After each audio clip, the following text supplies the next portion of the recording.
Hey everybody, this is Robert and welcome to today's show. And we have a World Rabies Day live stream special today. I'm very excited about it and I hope you are too. And it's going to be streamed live on Facebook on the Infectious Disease News page and on YouTube on the Outbreak News TV channel. Well, what is World Rabies Day? Well, it takes place every day or every year at this day. For the past 15 years, September 28th, and this is the anniversary of the death of Louis Pasteur. And of course, this is because Pasteur developed the first efficacious rabies vaccine, hence why we're celebrating this awareness on September 28th. Now, on today's special, I am joined by two people with a great deal of knowledge about rabies, and I'm excited to talk to them, and I'm sure you will be too. I'm very pleased and honored to welcome Dr. Pamela Wilson with the Texas Department of Health's Zoonosis branch and Dr. Rodney Rohde with Texas State University. In addition, they are authors of this book, Rabies, Clinical Considerations and Exposure Evaluations. Very good. I do own it, and I encourage you to check it out. It's kind of a cross between easy reading and a textbook. It's very, very good. And let me go ahead and bring them on. I want to welcome Dr. Rodney Rohde and Dr. Pam Wilson. How you guys doing? Hi. All doing right, great. Perfect. All right, and rabies is the topic. It's World Rabies Day. What's the importance of World Rabies Day in a synopsis? I think that one of the things is making global awareness of the problem of rabies. A lot of times people think that it is a disease from the ancient past that is no longer around. And very importantly, to teach people about how to prevent it, to be aware of it and how to prevent it. And to also provide the global picture, which we can talk about in just a minute. That I think that to me is the most important thing. And the World Rabies Day goals of eliminating rabies worldwide. Yeah, I would totally agree with Pam, Robert. I mean, it's really, for me, and it's important to remember for the audience that this actually is a neglected tropical disease. Mm-hmm. And we'll talk about some of the statistics around mortality and things like that later. But I think the awareness piece and the initiative out of Rabies Alliance and CDC for One Health, where, animal health is absolutely tied to human health. And so that reminder is always good with any infectious disease. Yeah, I totally agree. Well, let me start with you, Rodney. You are a virologist. So let's talk about the virus itself, the rabies virus. Give us Rabies 101. Sure. So rabies belongs to the family Rhabdoviridae, and rhabdo actually means bullet-shaped, which some people find interesting and kind of ironic since the mortality level can be very high without vaccination. And it's in the genus Lyssavirus. So there's multiple genera within that area, but rabies is really the primary virus that we're focused on today. It is an RNA virus. The world has heard a lot about RNA viruses lately with respect to coronavirus, but this is kind of a different virus with respect to how it's transmitted. So this virus is primarily transmitted through a bite and some other exposures that we'll talk about later. But it's really tied to animals. Humans get into that mix when there's these types of exposures that occur to it. And I'll save a little bit about the virus later because we're going to get, I think, into some questions around strains and variants and things like that. But this virus is notorious, I think, in both its, I heard Gene Smith, who I learned from long ago at CDC when I was kind of just starting out in this field, that rabies is truly one of the most interesting viruses if you study it, but it's also one of the most diabolical viruses. So it's got this keen kind of ability to get into your nervous system and do some things that can lead to bad outcomes. So that's kind of the 101 elevator speech on rabies. Very good. Yeah. And I want to go ahead and encourage people out in Facebook land and YouTube land. If you have a comment or a question for either of our experts, please feel free and we'll take a look at it. What is the global burden of rabies, both among people and among animals? Well, rabies definitely has global impact. Worldwide, there's an estimated 59,000 cases of rabies in humans per year, millions of rabid animals. There's also an estimated 15 million people worldwide per year that have to get rabies post-exposure prophylaxis, or PEP. Of those, about 55,000 are in the US. And there's also an approximated economic cost worldwide annually of about $8.6 billion. And about 6% of that's been attributed to livestock loss. Yeah. And sticking with that theme, what areas of the world are really hit the hardest by human or animal rabies? Sure. So, I mean, again, it is a global viral phenomenon. But when you really dig into the statistics and the numbers that Pam was mentioning there, most of that burden falls on Asia and Africa. And again, you can get into some nuances there about the areas around those particular areas, but those really are probably the two primary hardest hit areas. And then what's interesting, Robert, is there are countries that are considered rabies free. Right. So even though we have this kind of global burden, and rabies can certainly be moved around the country in different ways through animal, routes and transportation of animals into different regions and things like that, there are places that are free. For example, Antarctica has been known to be rabies free. Even in our own United States, Hawaii is kind of considered to be rabies free. And really, without naming every island nation in the world, islands can be some of the more geographically isolated areas. So sometimes you see rabies-free areas in those places. Some people will tell you that, and technically it's true, that Australia is rabies-free, but as Pam and many of my colleagues know, there is a virus there called Australian bat lyssavirus, ABLV, and it basically, the mortality, the pathology, the things associated with rabies is about the same. And so it kind of depends on how you define that particular disease with respect to Australia. But there are places around the world that are certainly rabies free. Okay. There's also a very cool place on the website of the Centers for Disease Control and Prevention, or CDC, where you can plug in, say if you're going to go to a country, you can plug it in and it will tell you if it's free of the rabies virus that we're talking about, down to even the dog-associated rabies variant of that, and also if it's lyssavirus free. So it's a really cool little machine to use. Oh, yeah, good information. Yeah, definitely. For the viewing audience, the three of us are based out of the United States, so I want to discuss that briefly, at least. What is the situation with rabies right here in the United States? Well, it's very different in the United States.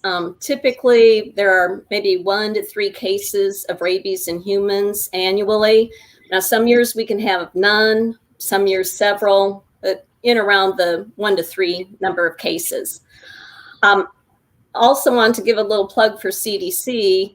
They publish a report annually called Rabies Surveillance in the United States, and it gives an excellent comprehensive overview of rabies in the United States. And the last report was 2019.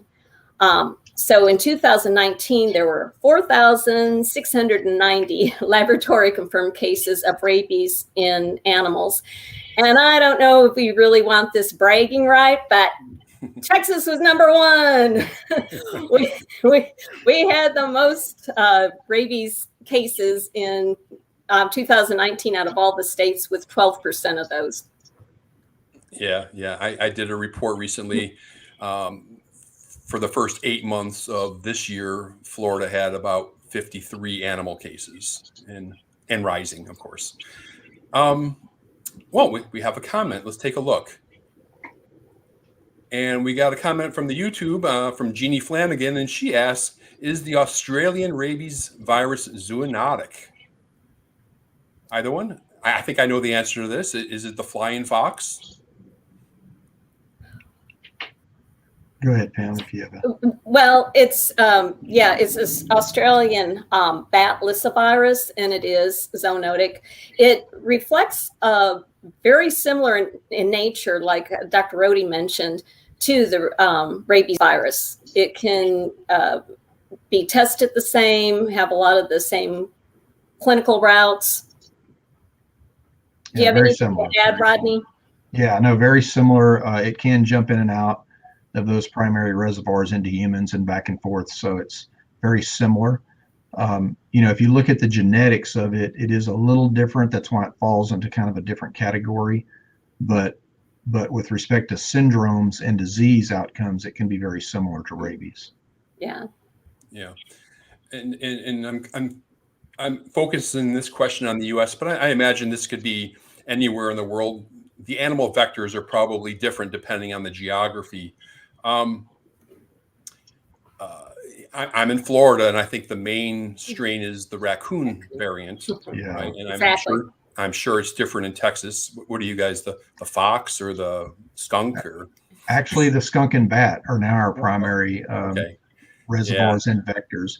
But it's a good question, Robert. And so when you kind of break this down with respect to geography, whether you're talking about the United States or outside of the U.S., you can kind of look at it in those reservoir types of ways. So in the United States, we're primarily looking at typically several strains. Bats, it is kind of considered one strain. Within the bat reservoir, there's actually many variants genetically that I used to do with sequencing when I was at the Department of Health with Pam, and really fascinating and challenging, I might add, to kind of get those kind of broken down into the right type of bat reservoir you have. Skunks, primary vector in Texas, but also around the nation. We have a north central skunk strain, which is kind of above Texas, heading up to Canada. We have the south central skunk strain, which is down in Texas and kind of in this area.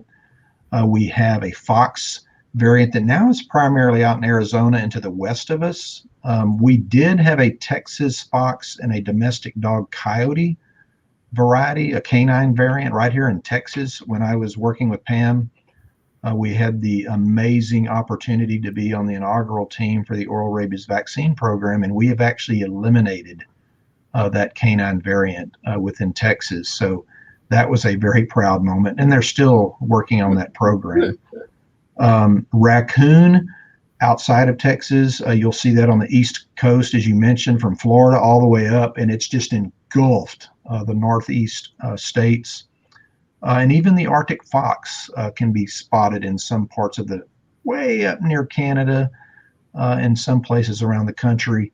And, I could really drill down into this with respect to genetic variants, but I'll kind of leave it at that. But there are some variations on that when you start getting into Latin American countries like the Sonoran dog or the mongoose or some of those. So there are some others out there. But this was my foundation of my career when I started. So I kind of get geeked up on it when we start talking about strains and variants, as Pam knows. And we've had a wonderful time writing papers and working on different things around this. So there's a whole literature base around variants and strains of rabies if you're interested. Is there any significant pathogenicity differences between the different variants?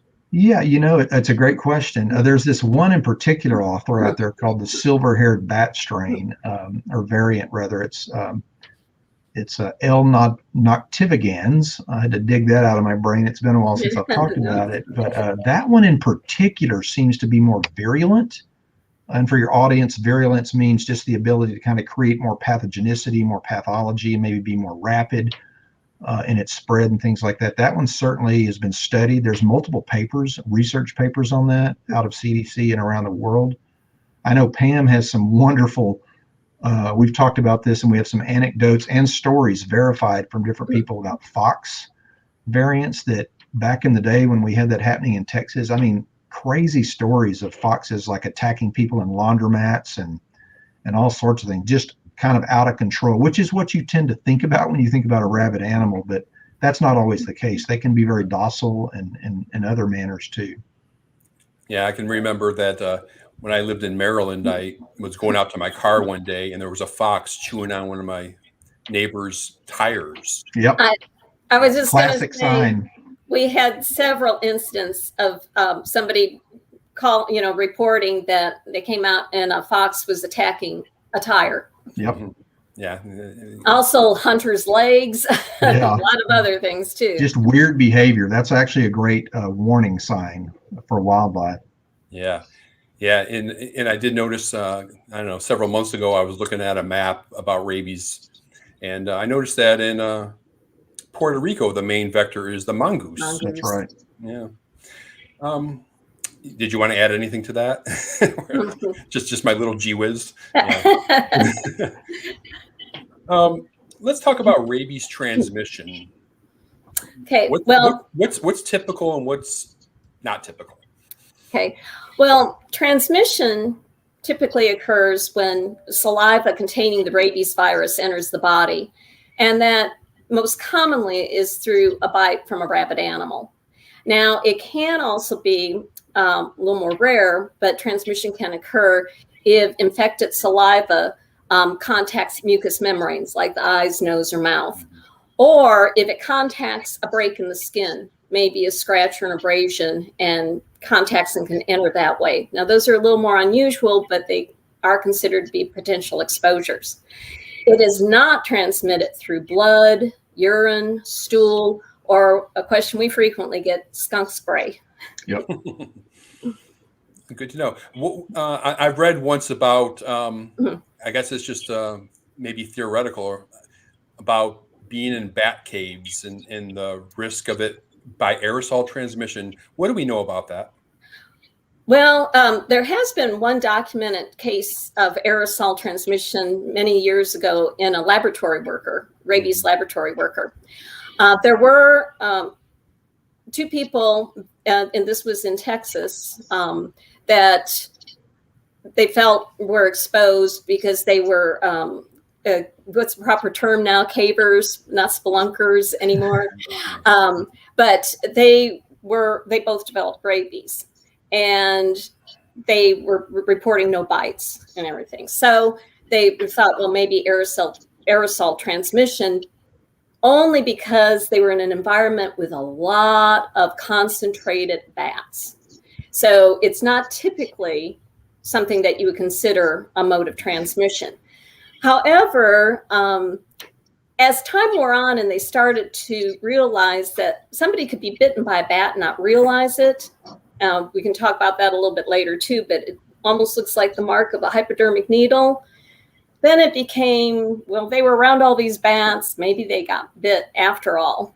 And I know that they did some studies right after that, and they felt that they kind of proved that it was aerosolized to some animals that they put in those caves. But unfortunately, the oppressive conditions that they used, it was a little doubtful as to what happened, and it wasn't like real life scenario. So anyway, there's some folks that are still on board with the aerosol, but again, it's not like you're going to be out and a bat flies overhead and that's going to be a mode of transmission. Right. We're talking about a very concentrated environment. Yeah, let me piggyback on the issue of bats, and they become something of a tricky case because a lot of times people don't realize they got bit. Yeah. Can anybody elaborate on that? Yeah, for sure. And Pam and I have written articles about this and talked about this in multiple, areas, but certainly bat bites have been notoriously difficult to document with respect to knowing it happened.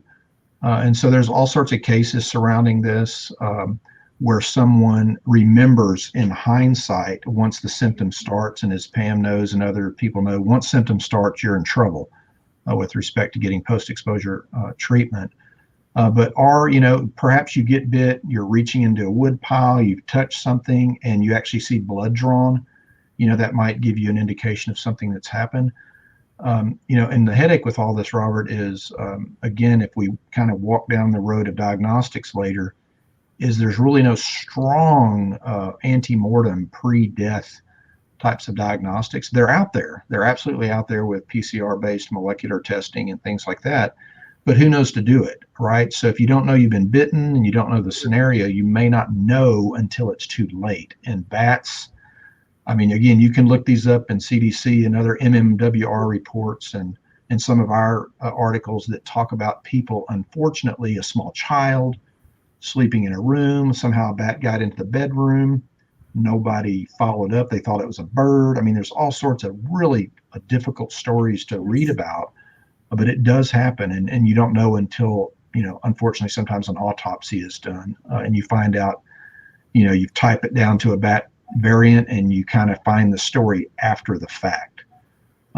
In our current article through ASM, if the audience checks that out today, that came out, there's actually a great picture, a great image of a bat bite that the author did on purpose to kind of show how difficult it is to see. And then there's kind of a next to it image of a bat skull that are showing the incisors. So it really is like a hypodermic needle. It's very difficult to know. And as Dr. Rohde was alluding to, this has become such a problem. So I'm glad you brought it up, because we would be remiss not to mention it. Yes. It's become such a problem that many years ago, CDC put in some special recommendations for bat exposures and whether or not to do PEP. And if somebody wakes up in a room and there's a bat in the room and they were sleeping and there's a bat there, or if you find a bat in a room with a child, or maybe somebody who's cognitively impaired or intoxicated, anybody who might not be able to give a clear recollection of when that bat entered the room, PEP is recommended. Now, if they can capture the bat and test it, and it's negative, then no problem. But unfortunately, a lot of times that doesn't happen. So anyway, that's something to be very aware of, because it's become such a scary problem. Yeah, and if there is a human fatality in the United States, it is typically due to bats. Am I right? Yes. Yeah. Let me go ahead and, all right. The incubation of the rabies virus, boy, you see ranges from weeks to years in some cases. Can somebody talk about that? Because that's confusing. Right? Do you want me to start? And then we'll go for it, Dr. Wilson. Yeah. You can jump on this, and then I'll throw in my this is one of the many enigmas of rabies, is the variable incubation period. It can be days, it can be years. Now, there is kind of a range that's considered average, and this can vary by a few weeks depending on your reference. But an easy one to remember for average incubation period for rabies is 3 weeks to 3 months. But again, you can sometimes have years. Rare for it to be over 6 months, very unusual for it to be over a year, but there have been documented cases of multiple years. Yep. And what happens is, after a bite, an infected saliva gets in, the virus multiplies in the muscle, and possibly in the skin in some bats, for a variable amount of time. Why? Some of it's unknown, some of it can be other factors, maybe even sometimes the variant of rabies virus involved.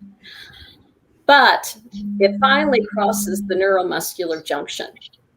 And as soon as it goes into the nervous system, that's when it's almost invariably fatal. And that's also when the clinical signs and symptoms will start to appear when it gets in the nervous system. So say if somebody was doing the wood pile and maybe found a bat and realized they were bit, and then they said, well, it was a little bite, and maybe I'll wait and see if I develop symptoms of rabies. And if I do, then I'll go in and see about get them attended to. By then, almost totally fatal. So, 99.9% fatal at that point. Yeah. So for full-blown rabies, does the location of the exposure contribute to the incubation time? Possibly. Yeah. Yes, and there's been kind of a couple different rules of thought. Classically, I've always read that if the bite was near a lot of nervous tissue, Right. so especially the face, head, neck area. Yeah. And some people include it like fingertips because of innervation. Some more recent studies have indicated maybe not so much with extremities, not so much. And they're not even, there's some debate about, is it really the nervous system or maybe the smaller muscles generating in this area? But I think pretty much everyone does agree that bites in this area are probably, going to have a shorter incubation period. Yeah, what's really amazing is you guys are telling me in the audience this stuff, and it's like rabies has been around since, and there's still so many unknowns, right? Yeah, it's really challenging because I think that's the enigma, as Pam mentioned, when the public gets into digging into some information and starting to look around. There's not always a black and white answer, right?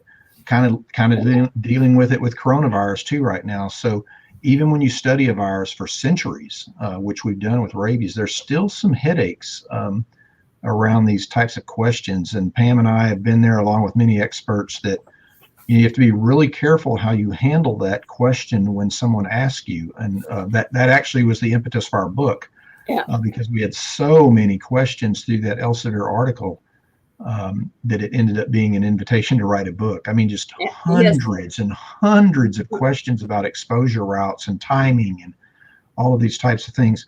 One thing I'll throw in here, Robert, while it's on my brain, because Pam had mentioned, transmission and incubation, we need to also point out that it's rare, but organ transplants and corneal transplants have been documented ways to get rabies. Very, very sad way, but it has been documented. And then obviously we've talked about it, but just because it's Awareness Week here, Awareness Day, international travel really is something you need to be aware of. If you're going to a country, hence the reason to check with your CDC travel app and or even an international physician or, someone who's versed in tropical medicine or something to kind of check, not just for rabies, but for other types of infectious disease where you might actually consider A, a vaccine, or B, some type of therapy, like you might take an anti-malarial or something, depending on your travel. And then there's always a risk to people, like when I was working in the laboratory, researchers, veterinarians, wildlife biologists, anyone handling wildlife especially needs to typically have the pre-exposure vaccination and then be aware of what you're doing. Yeah, you mentioned organ transplants. I mean, how difficult is that? Because they're never going to be able to screen for that. Right. So it's just not cost effective to screen every tissue and every organ for rabies. I mean, like you would for hepatitis, something like that. All right, we kind of touched on the location of the exposure, but what other factors influence the development of rabies? Well, I mean, Pam, you can jump in here too. I know this is something I was going to talk about, but we've kind of hit a lot of the specific areas around travel and bites and mucous membranes and exposure to that. So all of those are really factors that can influence the development of rabies. We should probably also throw in here that if you have an individual that is immunocompromised or has something in the realm of those types of features that might also enhance the ability of that virus to move through your nervous system a little differently, perhaps quicker than other times. So really it's those factors that we've mentioned that are going to be the primary influencers of that development. Yeah, I was also thinking maybe, how about what we're doing today, education and awareness? And the reason I bring that up is I did go through my website because I keep close track of all this stuff. I'm trying to find the latest human rabies case in the U.S. and I came up late 2018 in Utah. That's right. Absolutely. Is that what it is? Okay, I wasn't sure, but Utah and Florida. right in Florida too in 18. Okay, but what I remember about that case is the gentleman that passed away. The family, we noticed bats on the bed and all kinds of stuff like that, and never even thought of any kind of risk. Yeah, Bats would be crawling on the bed, and then, I mean, I would be in absolute panic mode, but it didn't seem to. Well, So there's an education and awareness issue, right? Yeah, and Dr. Wilson, correct me if I'm wrong, but that case of that young child, I talked about this a little bit in the last presentation I did about a year ago on this topic, but I believe, if I'm not mistaken, whether it was in the journalism story or somewhere buried that I read, that the child had actually been warned about the bat, or and reached in anyway or something and got bit. I can't remember the scenario, but got bit, and then no follow-up was carried out. So you can only imagine the trauma to that family for everybody around that scenario. It was very tragic. But that's pretty much it from my understanding. He did go ahead and put his hand in, which, a lot of temptation there. Right. And then said, well, he just got scratched. And they did look up and they did, wash it immediately, which you're supposed to do. But then he was so traumatized about thinking about going to the doctor that they decided not to. So quite a tragedy. And yes, with the gentleman who had a lot of bats in his house, love bats. I mean, bats serve a wonderful purpose. So this is definitely not anything about being anti-bats. In Austin, we really love our bats. Absolutely. We've got the largest urban colony of bats that people come from miles around to watch leave the Congress Street Bridge. But like you're saying, Robert, education and awareness, when you end up having them in your house, waking up with them, handling them, things like that, all things that you make people aware not to do, or if it happens, seek PEP. Yeah, and the other great reminder, Pam, on that is that I know we've both been sitting in these types of conferences where you'll hear from a bat biologist, like the famous Merlin Tuttle, and I agree with Pam. Amazing animals. They help us with insect control, with pollination. All sorts of biological pluses.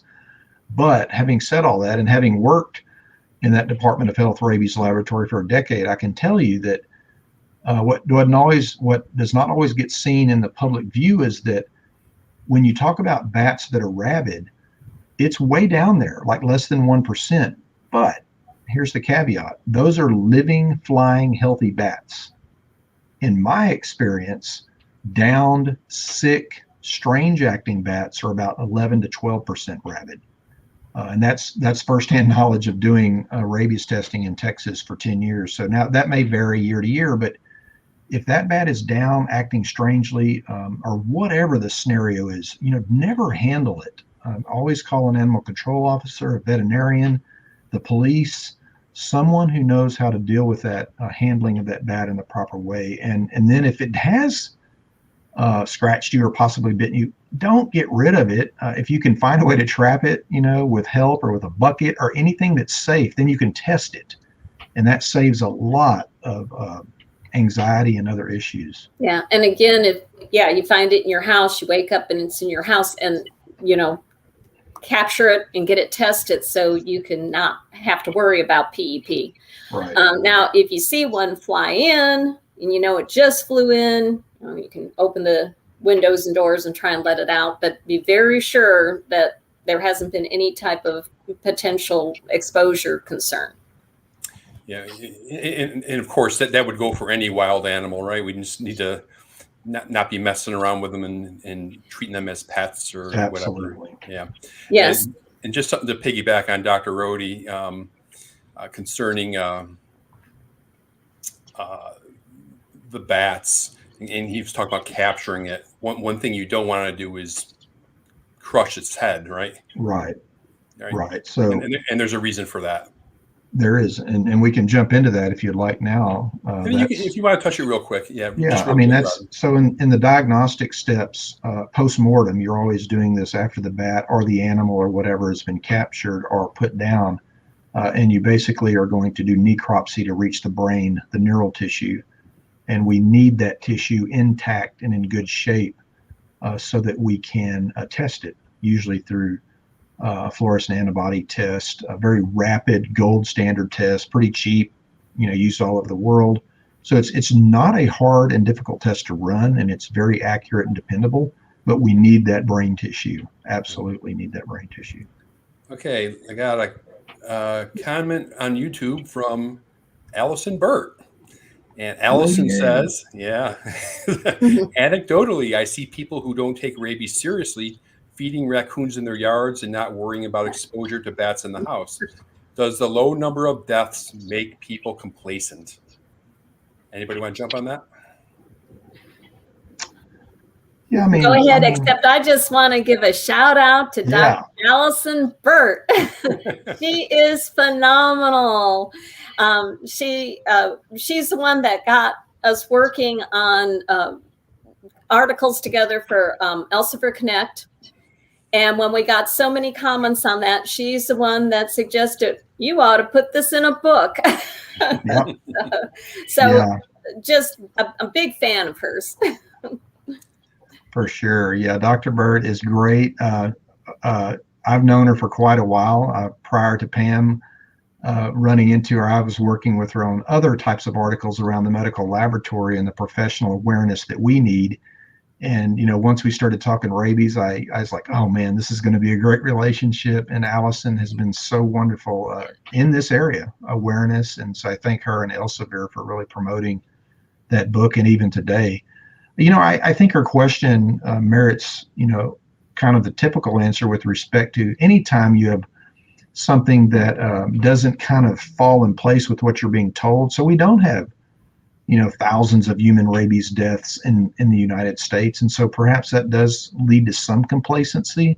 Mm-hmm. I do know, though, that every time I hear that story, and it's not anecdotal always. I mean, I've witnessed it with students and colleagues and others that tell me they just can't resist feeding, baby raccoons or even fox and things on their patio in their backyard. We're on the cusp of the hill country here in Texas, and it's very common to see wildlife roaming around in an urban setting. So I just try to really warn people that you really shouldn't be interacting with wildlife because it's not just rabies. There's all sorts of issues with wild animals, with other types of viral and bacterial and parasitic diseases that can be problematic from ingesting things on the ground like fecal waste and things like that, leading to parasitic infections, to bacterial infections from an accidental scratch or bite.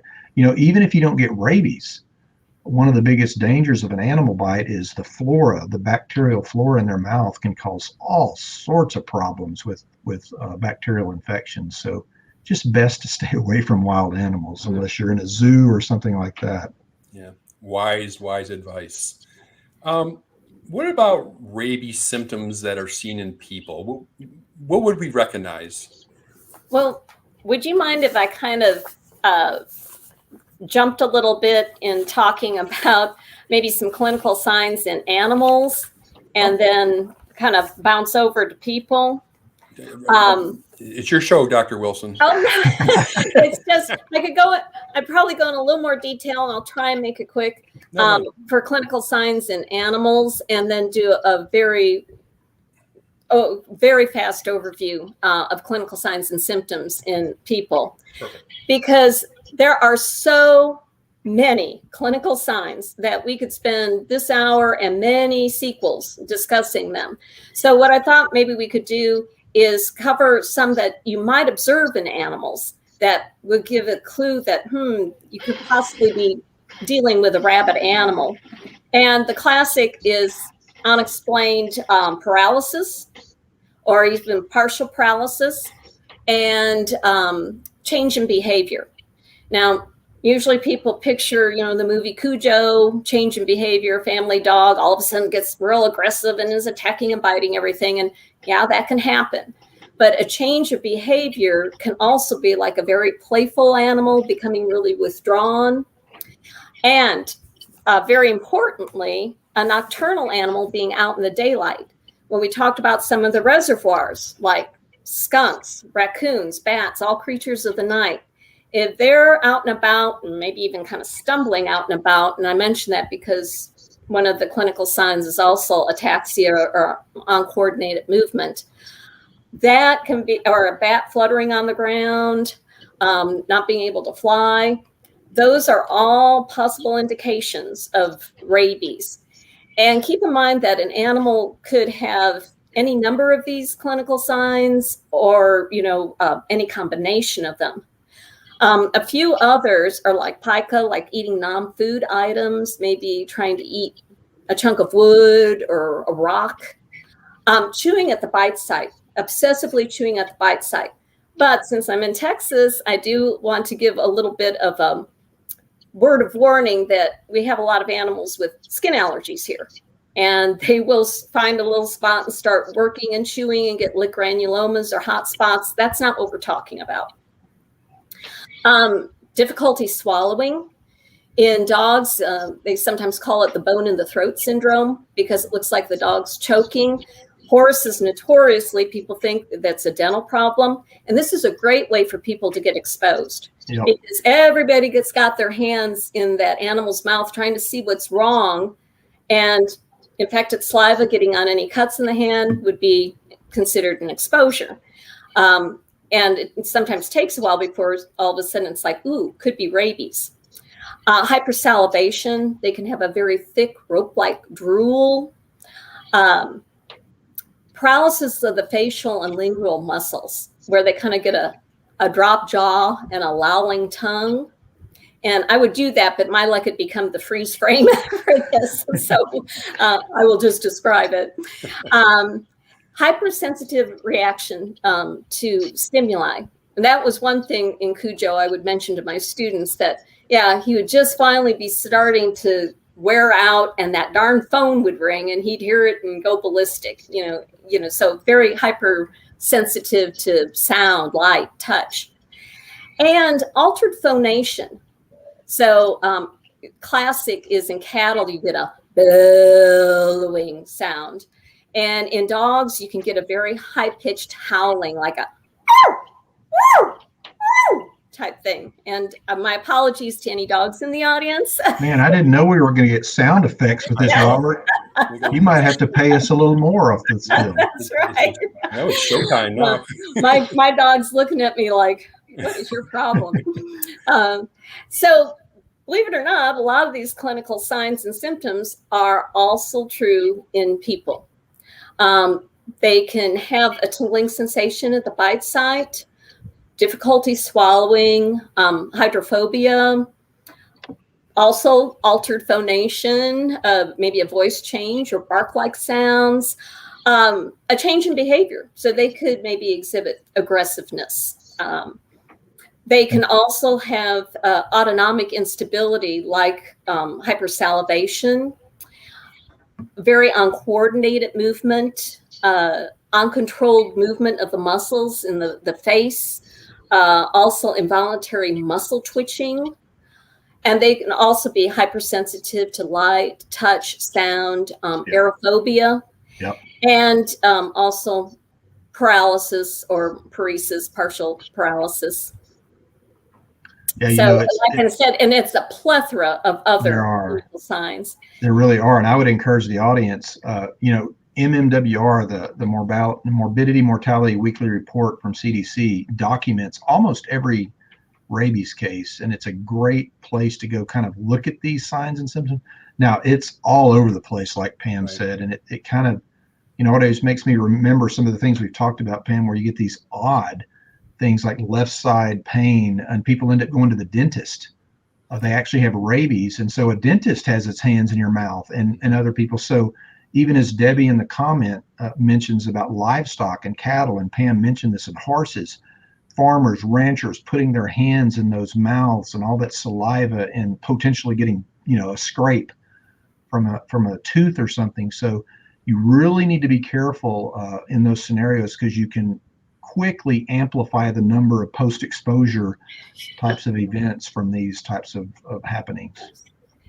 And it's frustrating too, because there are so many clinical signs that when we were working on our book, tried to include all of them and maybe kind of present the more common ones, but you want to present the outliers because that could be the one that clicks in a physician or a veterinarian's mind when a patient comes in that, oh, I remember reading that this could also be with rabies. So it gets very involved, and not to, in our book, we really did try and cover those in great detail. But speaking of our book, because got a lot of help on that chapter, wanted to give a little shout out to our co-authors, Doctors Ernest Skip Ertley and Rodney Willoughby, because they were just excellent at bouncing back ideas with us very frequently. Like you were saying, Robert, we would be talking to each other and looking at what we were writing and going, but my reference said this. No, my reference said that. And trying to come to terms or maybe present a little bit of both. But we did try and make the book very concise so that somebody in an emergency situation, an urgent situation, a physician or veterinarian could look things up without having to do a lot of reading of every experiment that was done before they got to the core. I got a couple comments here. I just want to see if you want to take a look at them. The first one is very Texas specific. So let's see what Debbie Berg has to say. Can you address the recent uptick in rabies in livestock via skunks in Texas? As a human rabies immunoglobulin representative, I don't hear any concern for friends who are cattle ranchers. Even after the San Antonio rodeo rabies case, what is communicated within the rancher farmer community? Could either of you address that? Do you know anything about that? Yeah, we have had a little upswing in, at the beginning of this year in the number of rabies cases in cattle. And it could just be the way skunks are moving through, or, it's really hard to say for sure what maybe environmental conditions have put them together more. But there is a pre-exposure vaccination or multiple pre-exposure vaccinations approved for cattle, as well as sheep, and very importantly to me, horses, and of course, dogs, cats, and ferrets. But sometimes it's, hard for maybe a rancher to consider vaccinating all their livestock. But it's certainly a very effective preventative measure. Yeah, it really is. And Robert, one thing I'll add on to that, our success at eliminating the canine rabies variant in South Texas and West Central Texas may play a part in this. It used to be on the minds of everybody back in the late 80s and early 90s, because we had, was it 3 deaths, Pam? 3 human deaths from that particular variant, and it was marching up towards San Antonio, and it was getting press releases and things like that. And so, probably on the minds of people, and probably in more educational efforts around veterinarians and others and ranchers, skunks a little different, right? Most people know to avoid skunks. You don't think about them maybe as much as a coyote or a fox or a bobcat or something that might attack your calf or cattle.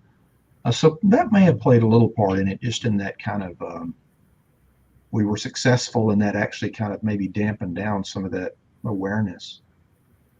And of course, another change in behavior in a lot of these animals when they're rabid, say a skunk or fox, very frequently this has happened, they lose all their inhibition as far as approaching people, approaching a dog yard.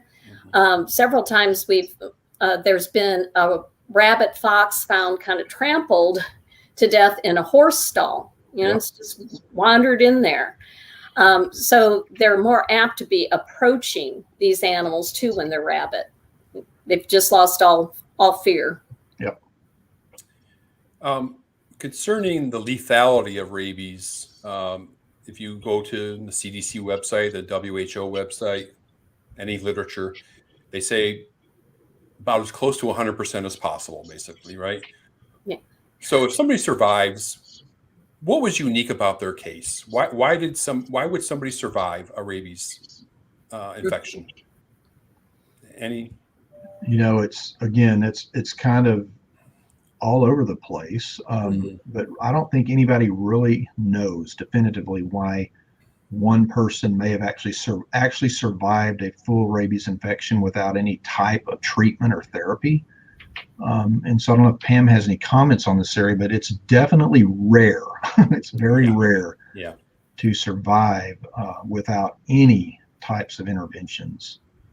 And even with some of the trial interventions that they have, it is rare to survive, and rare to survive without a lot of neural problems afterwards that you have to work through. So definitely when they say, well, there is a treatment you can try, don't risk it. Get PEP. You don't want to risk it.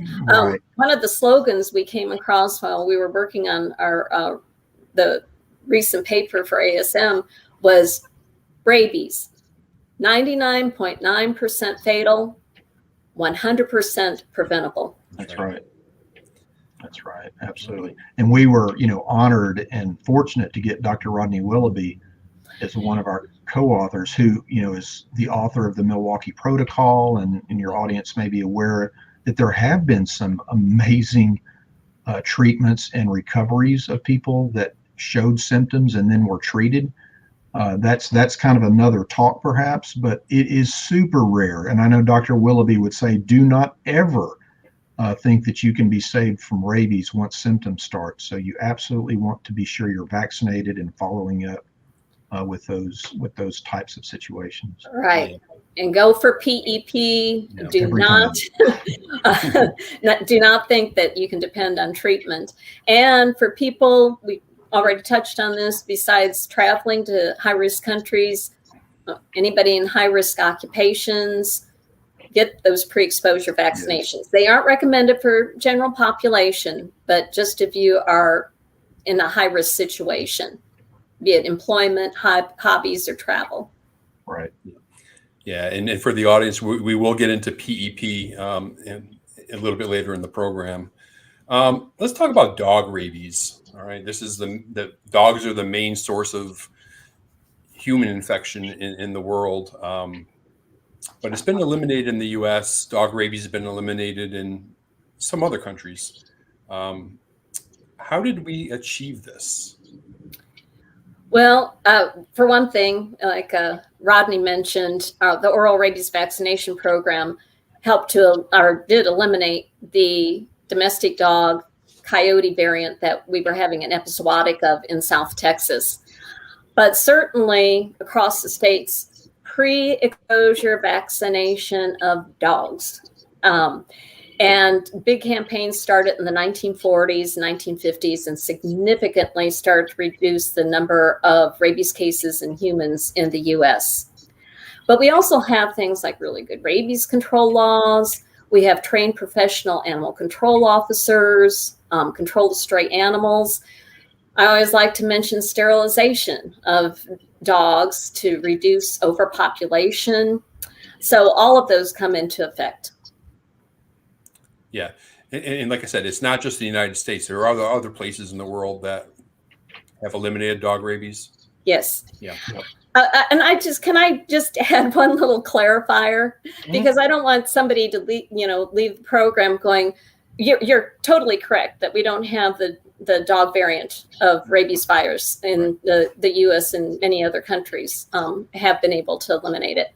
But I don't want people to think that there aren't rabid dogs in Texas or in the U.S. Mm-hmm. So don't think, oh, I just got bit by this dog that came up, ran up and bit me and took off, that you don't have to worry about rabies. But that's considered like a variant spillover. Right. So you could have a rabid dog that, say, has the skunk variant of rabies virus. Right. And as we know, the world now knows all about vocabulary words like spillover. Because of what's going on in the world. But spillover is an important concept that Pam brings up, and definitely want the audience to understand that really any mammal, any warm-blooded mammal, can possess any rabies variant. So a raccoon, for example, which has its own variant, own strain, could also have the skunk variant.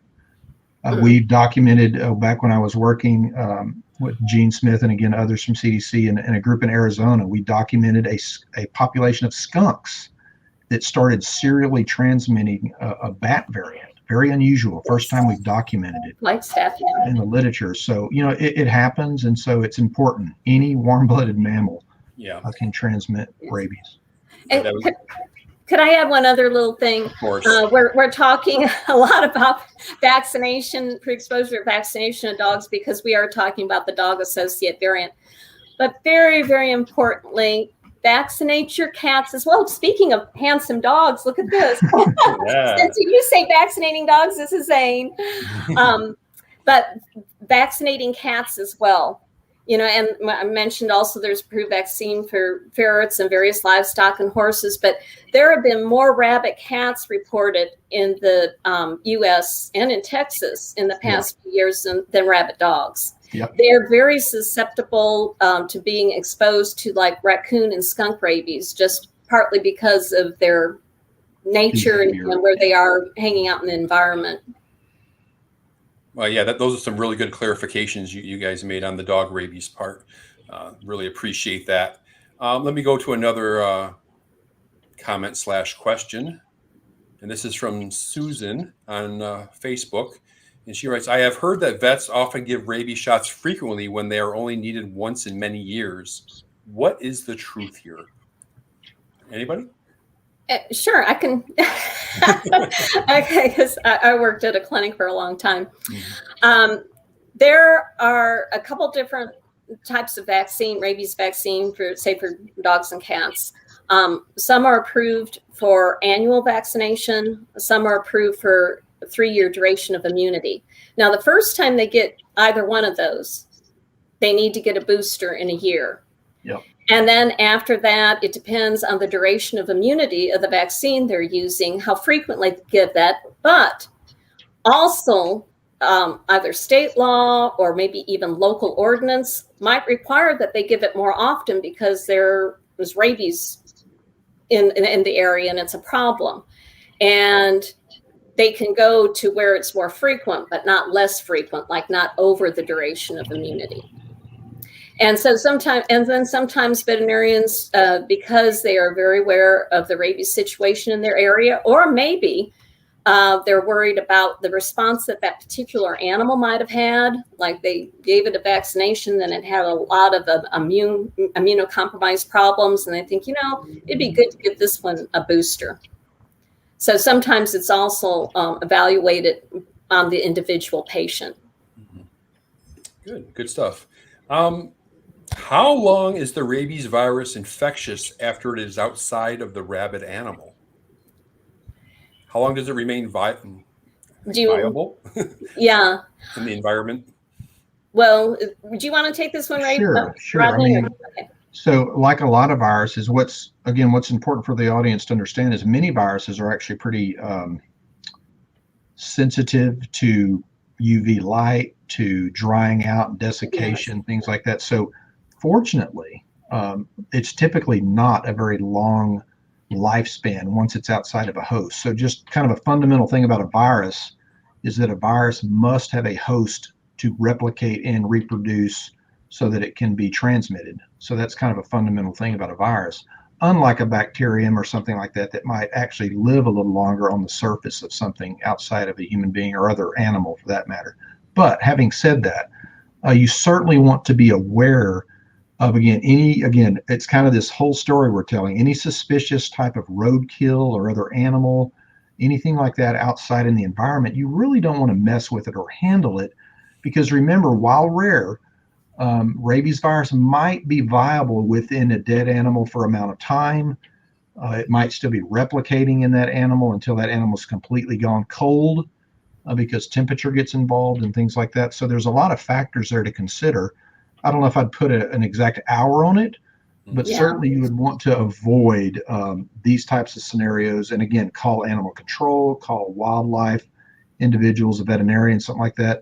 Now, ranchers, farmers, they might do some things where they handle that animal with, a backhoe or something, and they bury it, or they do something like that. And that's probably not too problematic. But you really do need to be careful, as some of the comments have mentioned here. I would really caution anyone, whether they're a farmer, rancher, or hunter, who thinks they kind of know what's going on, but in reality that risk is there, and you don't want to have an accidental cut, reach and touch your eye after you've handled something, even with a glove on. Gloves don't matter if you inoculate yourself with it. So you really need to be careful around that type of situation. But certainly it's not forever. It's not a super long time, but within hours and maybe up to a day, if that virus is sequestered in tissue and the conditions are just right, it might still be viable. And like we mentioned, they can have very thick saliva. Right. And if that's on the coat still, they've shed a lot of saliva, and it's keeping the virus moist, and because it is very susceptible to desiccation. But then you go and handle it and maybe get your cut right on that saliva, and the virus is still active.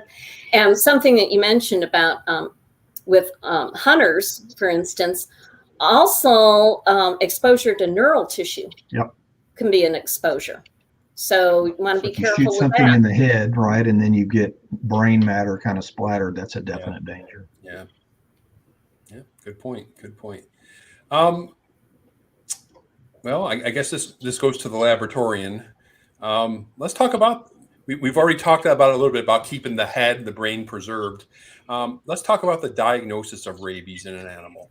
Sure. So it is very critical, as we mentioned, to have the brain to use. That's the primary source. There are ways to do some other things, but for the primary way this typically happens, it's a post-mortem event. So the animal is necropsied. You open up their skull. Again, this is all done with all the proper PPE within a laboratory, and all the safety protocols are there. And you typically look at three areas. You look at the stem, the brain stem, the cerebellum, and the hippocampi tissue. And so, you dissect the brain, you put tissue smears on slides, and then you actively add, after you fix that slide, you add a rabies immunoglobulin mixture that has a fluorescent tag on it. So it's a very typical type of diagnostic assay we do with all sorts of infectious disease agents. And after that incubates for a while, you rinse it off, you take it to a dark room, you sit down with a UV fluorescent scope, and you read it.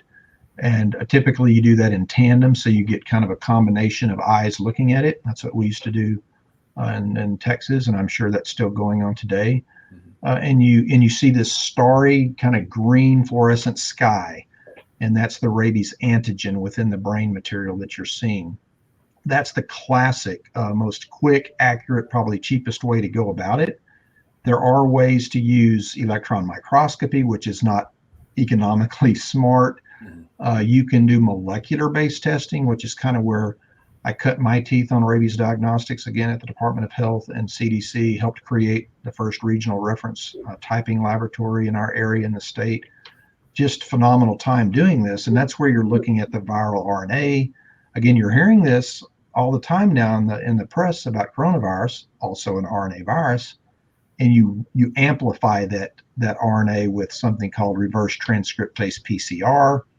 That builds up lots of copies, and then you can start studying it genetically.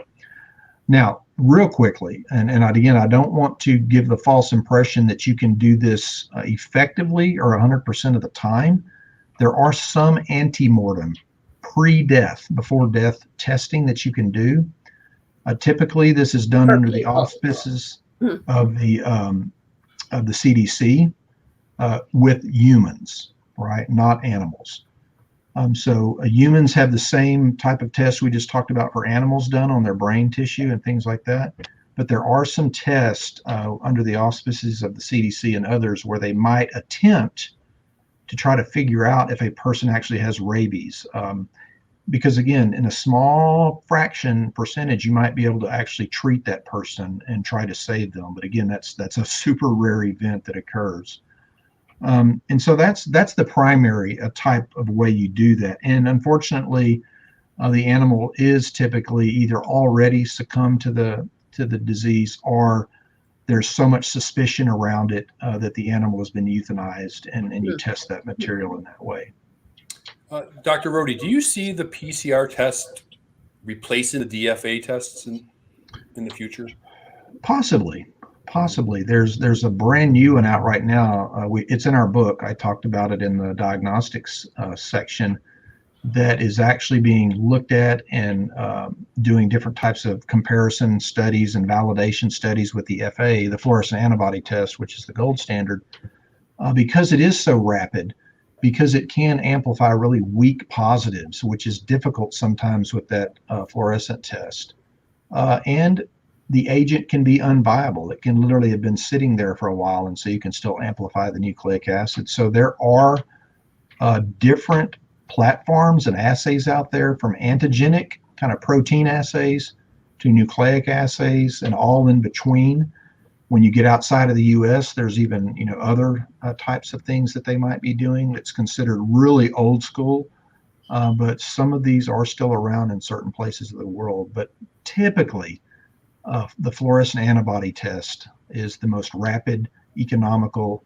It's been proven time and again to accurately predict the actual infection, and so you can move forward with surveillance and other things around that case.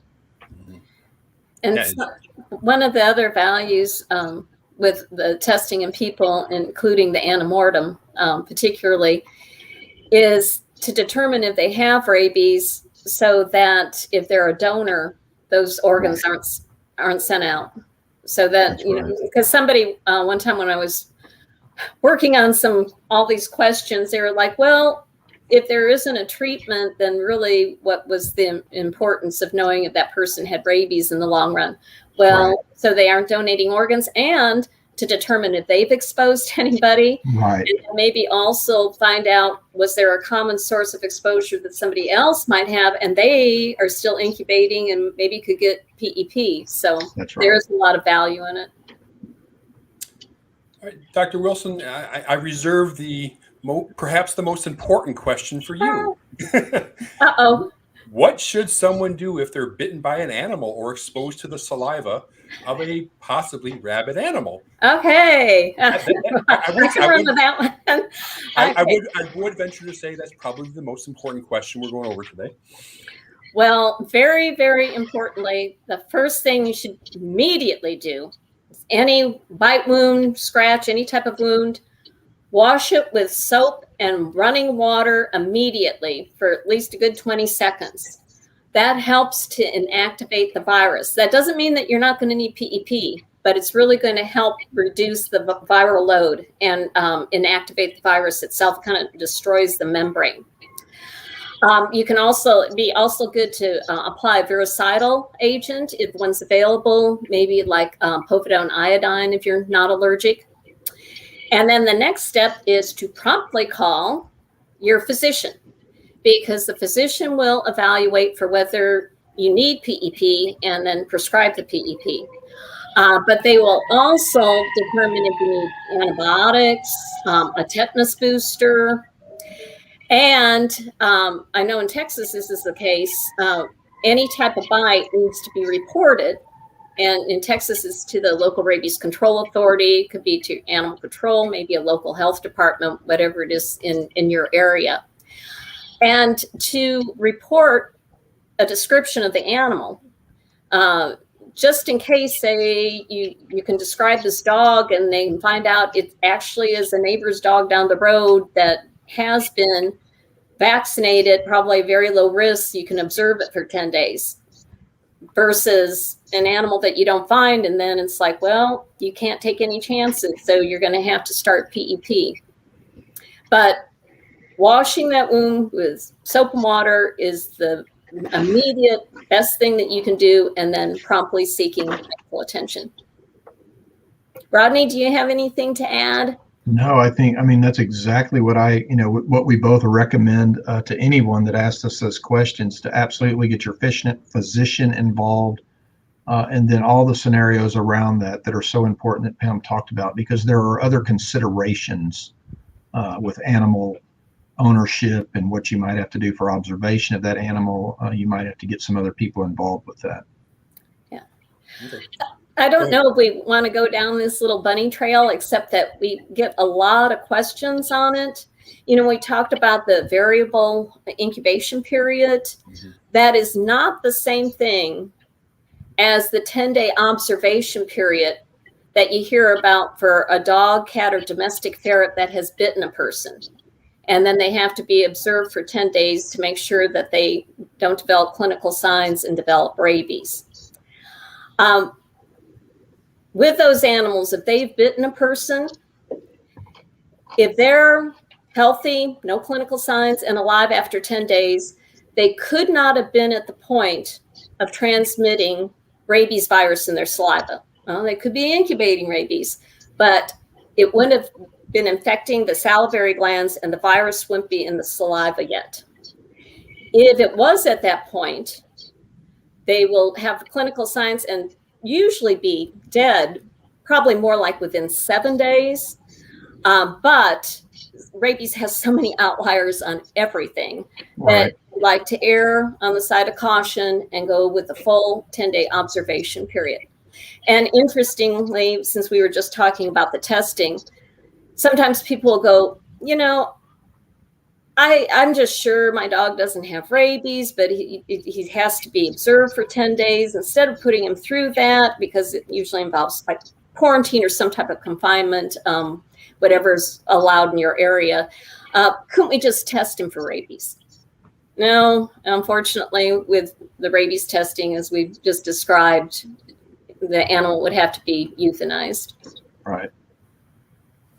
Another reason to get your animal vaccinated.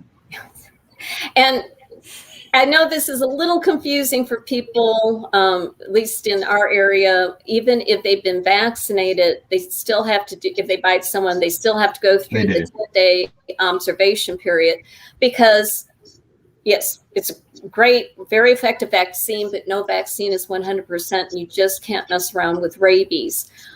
But in some scenarios, depending on your ordinances and laws, if it's currently vaccinated, for one thing, the physician's going to worry a lot less about PEP. Well, yeah, we can just wait and start on that after we, put the animal through this observation period. And sometimes they'll allow you to do it at home if it's meeting certain parameters, including being currently vaccinated. Right. All right, so let's continue on with this scenario. Somebody has exposure to saliva or is bitten by a potentially rabid animal. You wash really well, contact your physician, go to the ER, whatever the case may be, and they say, yes, it's worthy of getting PEP. What is PEP? Well, it's got two factions to it.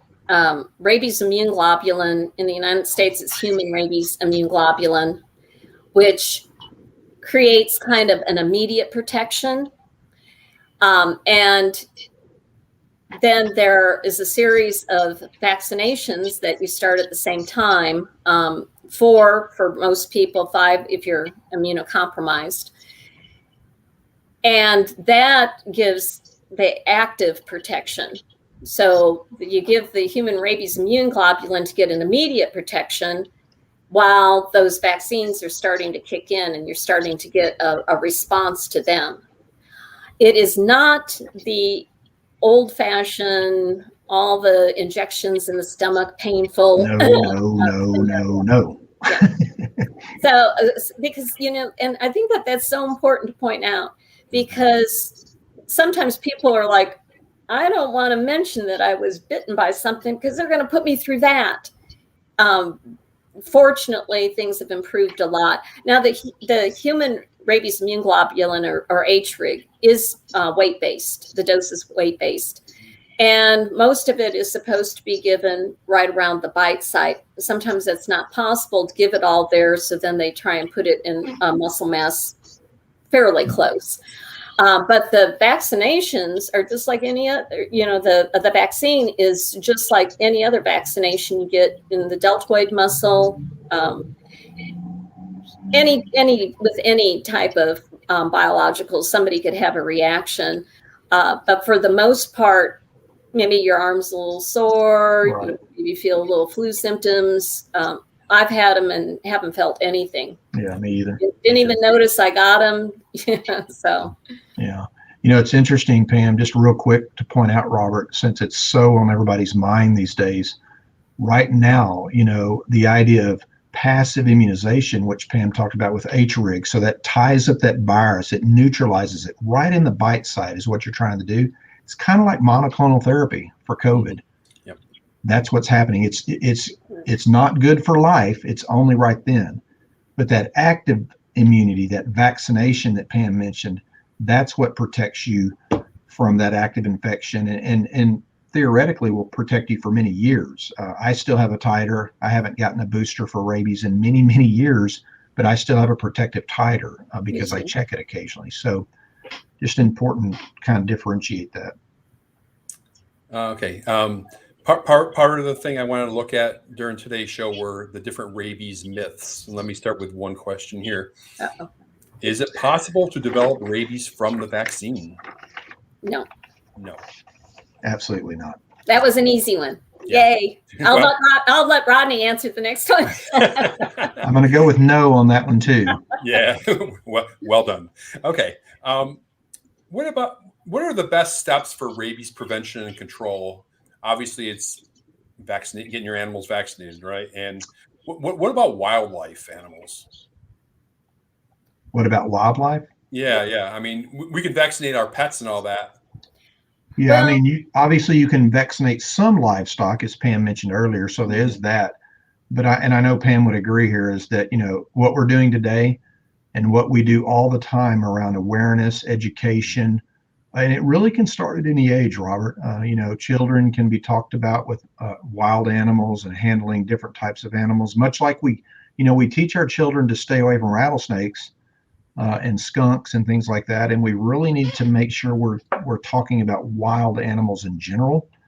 And even as much as Pam and I love every pet in the world, you have to be careful around feral animals, cats that may be out there interacting with wildlife and bats and other things, and then bringing that back into your yard because you're gonna feed those feral cats. So that's kind of a little tricky area there, because I know there's a lot of people that are passionate about that, but you do need to be careful with those types of scenarios. So just lots of awareness and education is really important at all ages.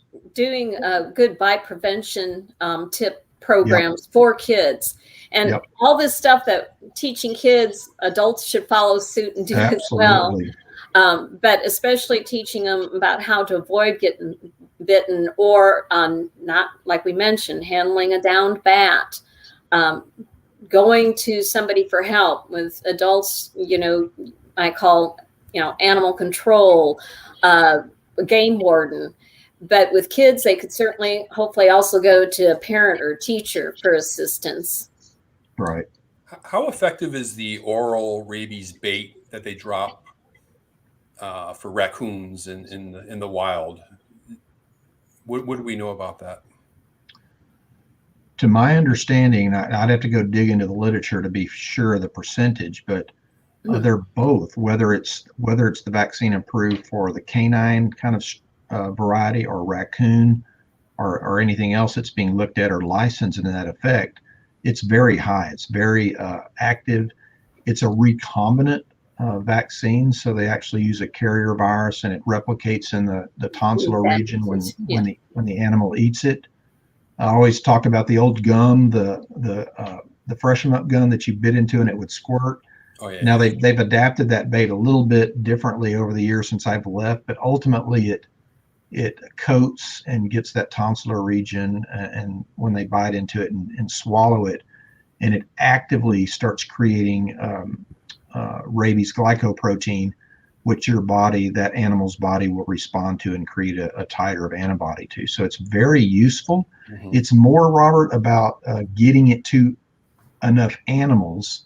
Yeah. Raccoons are a little trickier. They're everywhere on that eastern seaboard, so you really have to go into urban and rural settings, and sometimes they do this by hand delivery and helicopter and fixed wing aircraft. And I've always, I hope in my lifetime I see it that we utilize that technology in countries that really could use it, like in portions of Latin America and things like that, where you could go in and blanket areas that are just overwhelmed with dog rabies and things like that. That would be fantastic. But right now, I don't think that's happening in most areas of the world.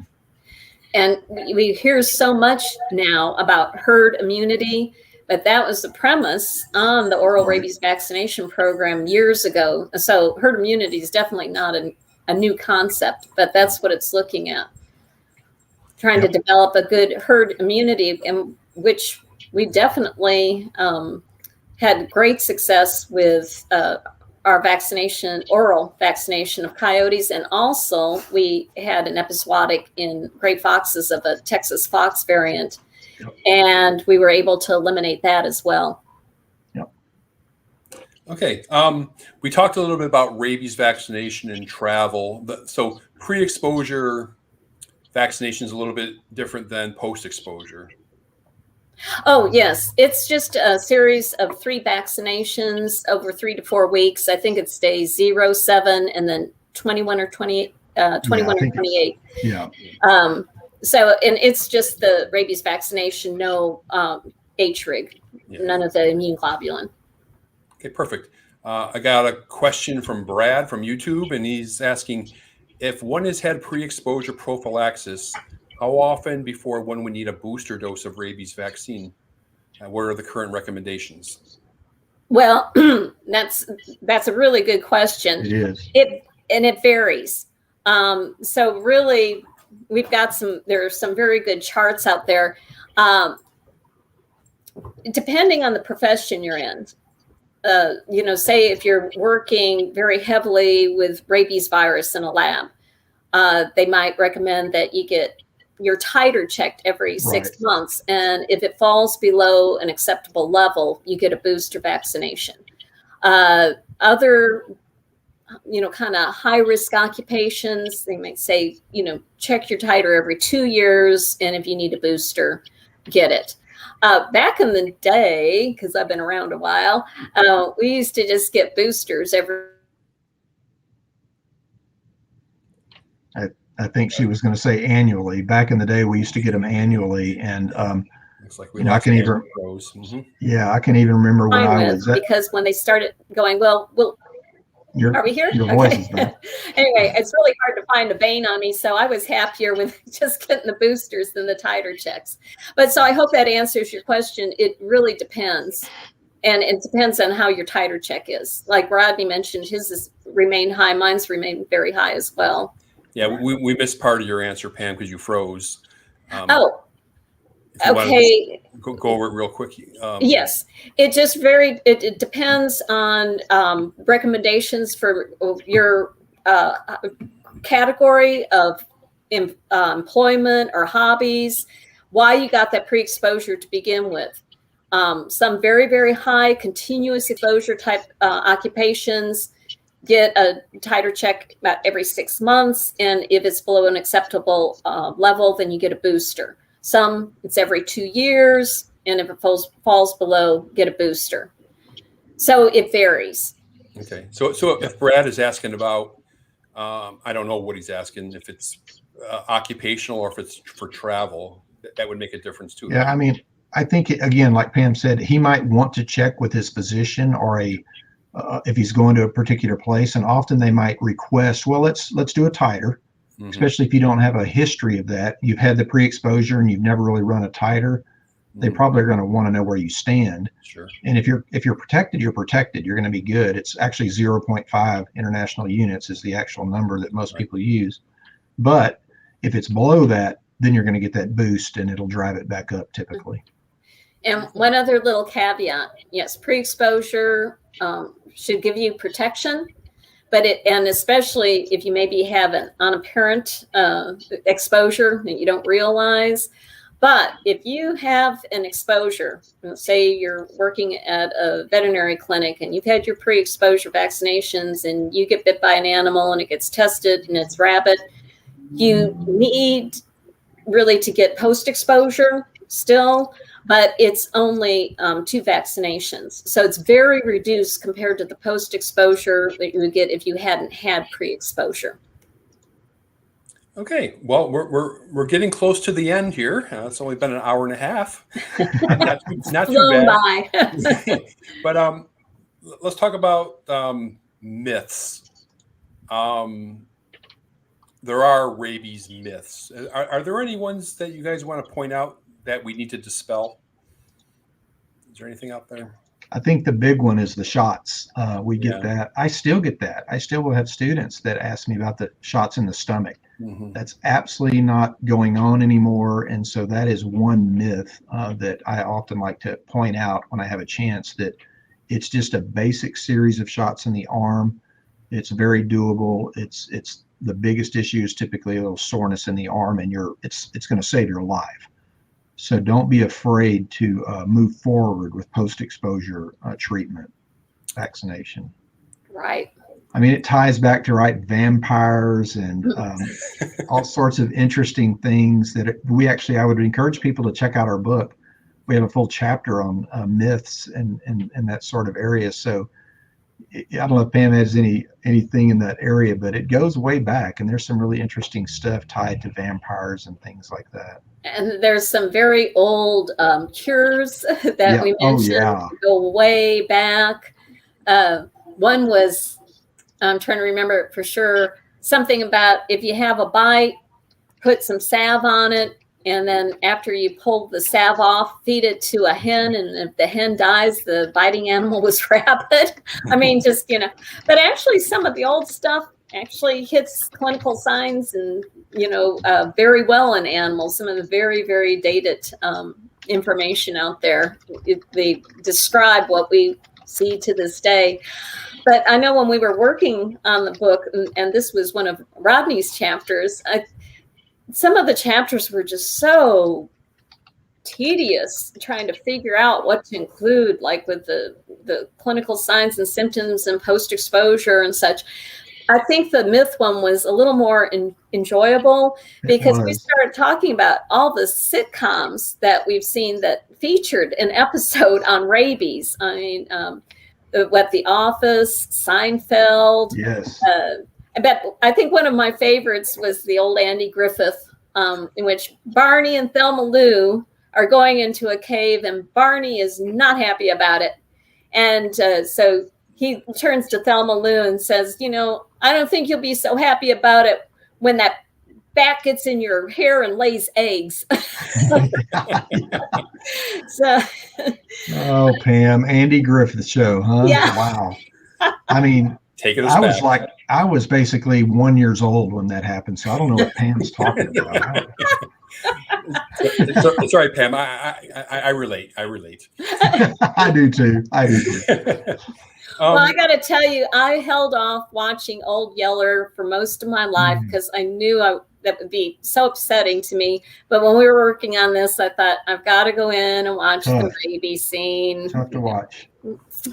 To me, though, it was a lot more realistic than Cujo. Yeah, it was. Yeah. Okay, good stuff. Let me just go ahead. Let's just go ahead and close out with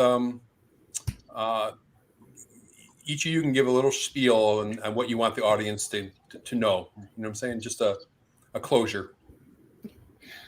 Just for me, I just kind of want to say that none of this is meant to scare people away from being with animals and taking care of animals and even rescuing animals.